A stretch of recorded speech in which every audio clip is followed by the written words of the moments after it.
Siyempre, lalo-lalo na espesyal ang mga kanta na ito kasi para to sa ating inahan na si Mama Mary. Oh, okay na ba? Ate, oh. Oh, sige, mag-interview muna tayo. Kumusta naman ang pakiramdam? Okay lang. Wala din kulbaan? Medyo. Ito, ang masarap ng smile. Kumusta naman ate? Okay lang. Nakatulog ba? Ikaw ate? Okay lang.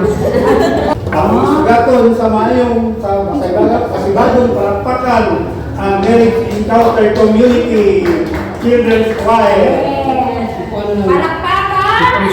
Ate, para ma-inspire naman ang ating mga anak. Okay. Okay na?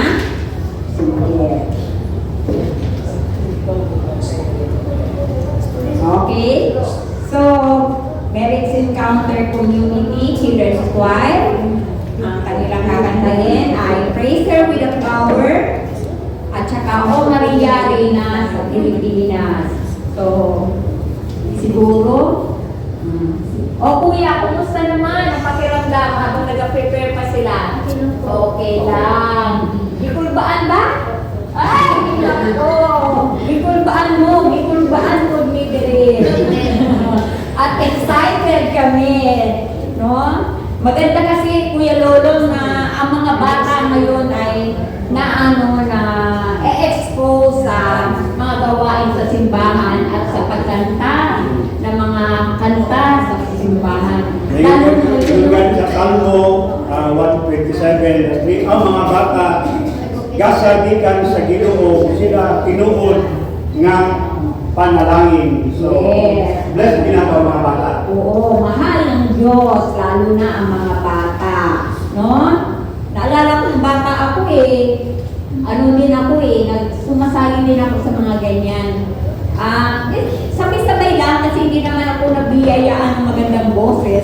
Pero at least, may willingness na sa simbahan, di ba? So,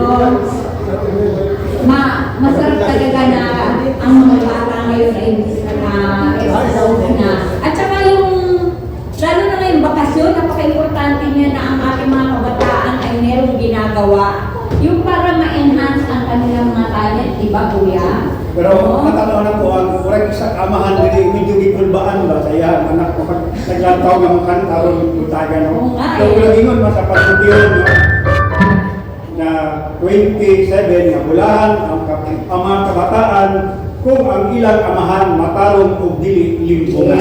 Yes, oo. Napaka-importante yan na meron tayong mga supporting na mga anak. Okay na. So, eto na po. Pakinggan po natin muli ang Children's Choir from Marriage Encounter Community.